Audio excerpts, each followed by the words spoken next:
Okay, part 2 of Sigarda, host of Herons, EDH. Burgeoning. This is bloody awesome, Thawing Glaciers. Thawing Glaciers, put it back in your hand at the end of the turn. In a big enough game, somebody is going to be playing a land during their turn. Somebody. If you have 3 other players, then you can put Thawing Glaciers back down, go get another basic land during your turn, pick it up, and then when you're waiting for your turn to come back, somebody play land, so you drop Thawing Glaciers again. It's fun. Safe Eric's Adder.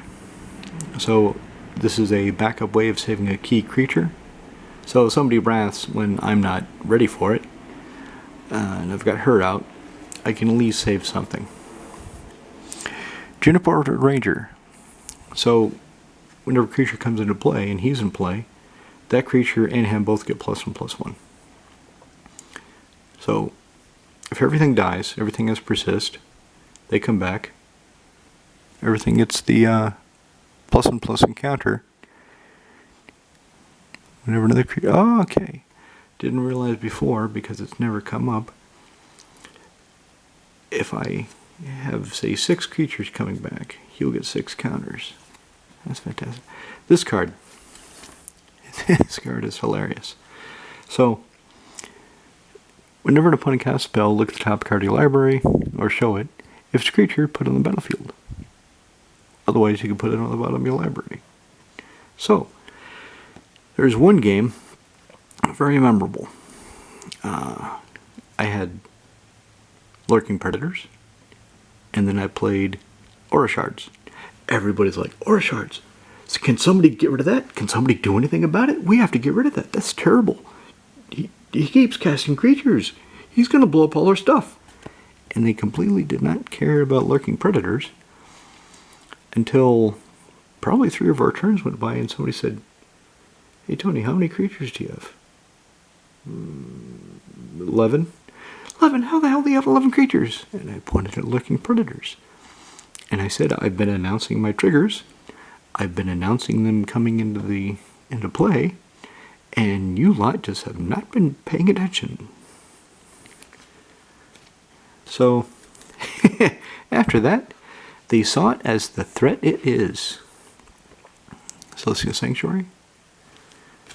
So in my dual color decks, I still use these.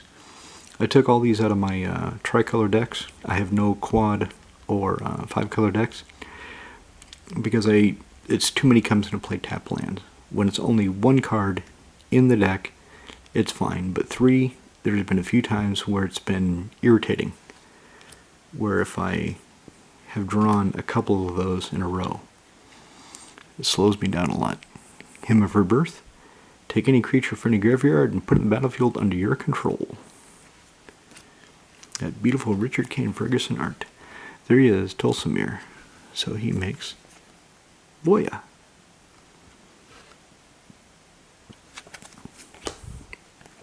And he makes all my green and white creatures bigger. Bonus. On Reef, the Vastwood. Another way of taking off those Negma counters from the Cauldron of Souls.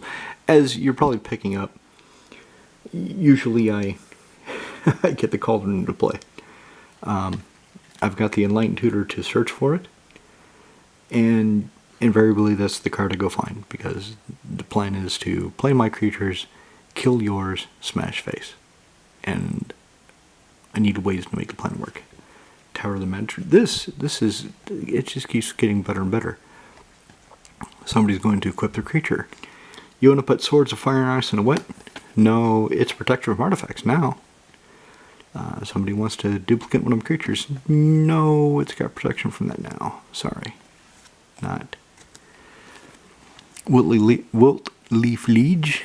So the third ability, if somebody is going to force you to discard, you can put it on the battlefield instead. That's never come up in the Commander games I've played. I'm sure for some people it matters a lot. In my modern decks, it does matter a lot because I have 2 decks that have heavy discard effects. So they're like, everybody discard a card, Liliana. Alright, bang! That was not the result I was looking for.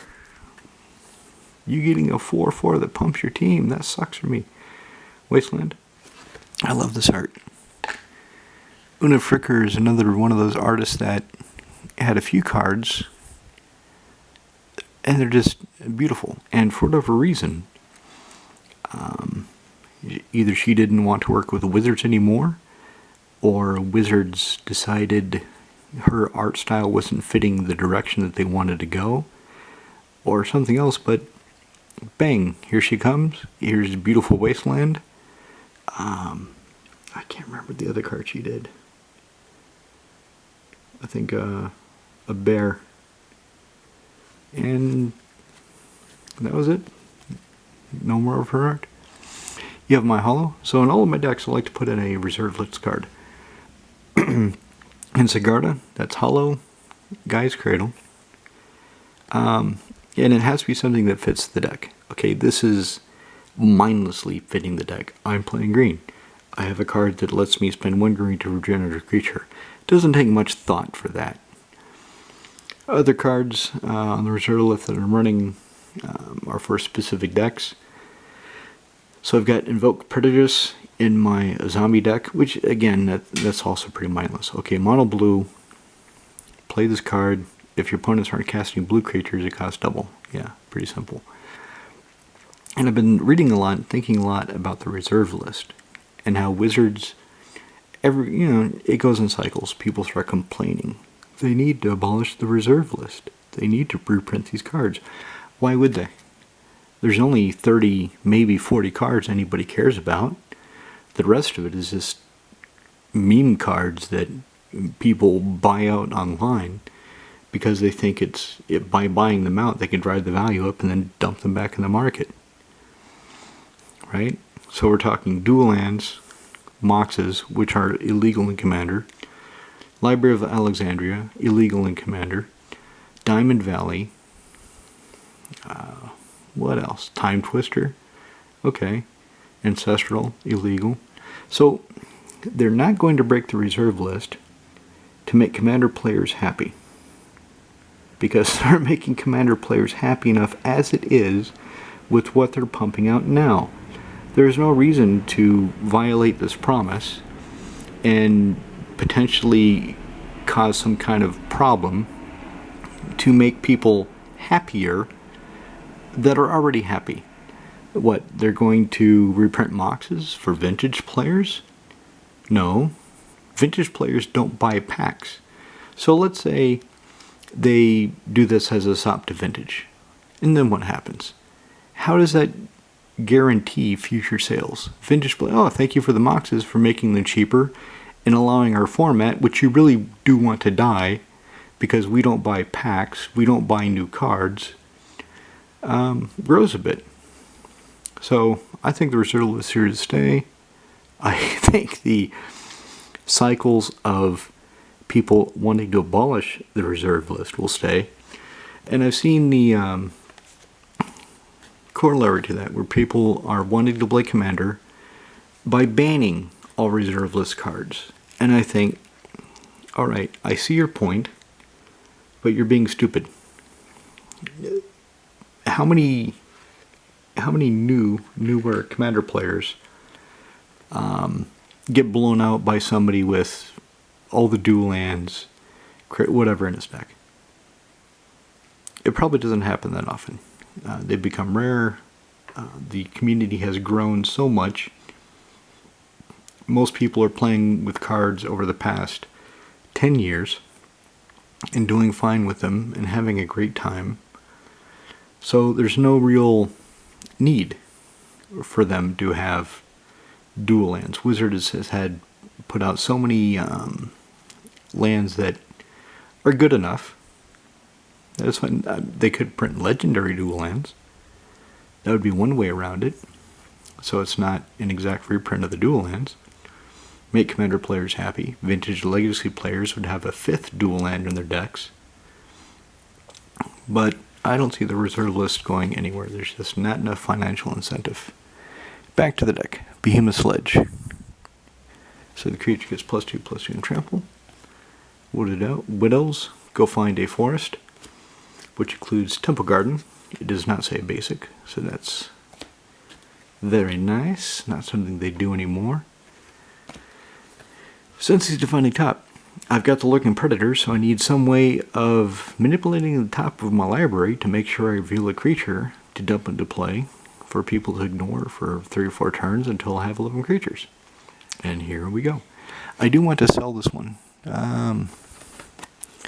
This one's pretty played. Bit thrashed, but not bad. But the Double Masters 2 Collector's Edition, I guess it is, the alternate art, that's beautiful. I really want one of those. But if I don't get it, I have the top. Riftstone Portal. You know, I bet this has gone up. I'm surprised. About 5-6 years ago, I just started buying foils because I love foils for my decks. This, I just thought, oh, that's kind of pretty, and this guy is selling it cheap, so I bought it. And then, in the past year or so, I just started looking up some of the prices, some of these, oh, that looks pretty, I'll buy it cards, and I was just shocked. Like, Blind Seer, 100 euros. What? King Crab, 100 euros. He dropped a lot though. It dropped down to 60, I think they're going for now, but still. When I bought it for 2 or 3 euros, and now it's 60 or 80, that's huge. Again, the problem is, if I sell it, it'll be gone. It's not like they're going to reprint it in that beautiful old frame, and I can buy it back. So if I sell it for 60 and I make some short-term small gain, the card's gone. I don't have the beautiful old foil King Crab anymore to play with and to admire. So there we go. Sword of Sinew and Steel.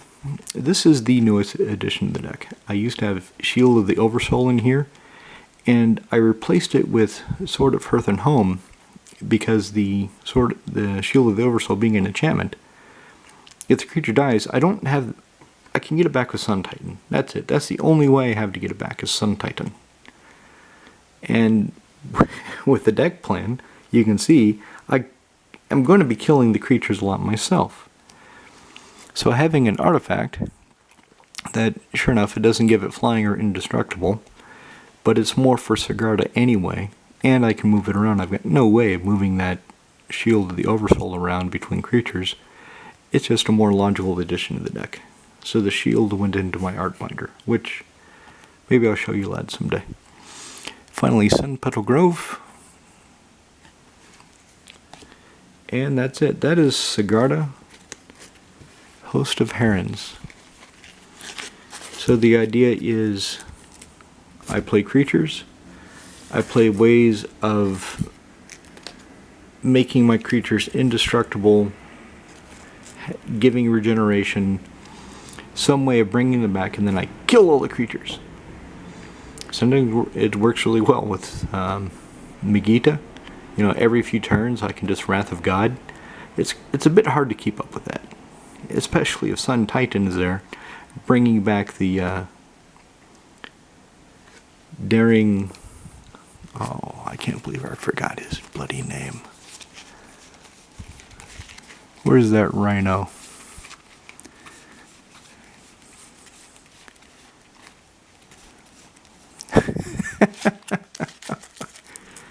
Dauntless Escort. That's what it is, Dauntless Escort. So I've got Sun Titan bringing back the Dauntless Escort, and I'm killing everything. It's effective. Anyway, I hope you enjoyed that. Maybe I gave some of you some ideas of a new deck. Perhaps you want to try your own take on this and see how you like it and how far you can get. Alright then, cheers for it.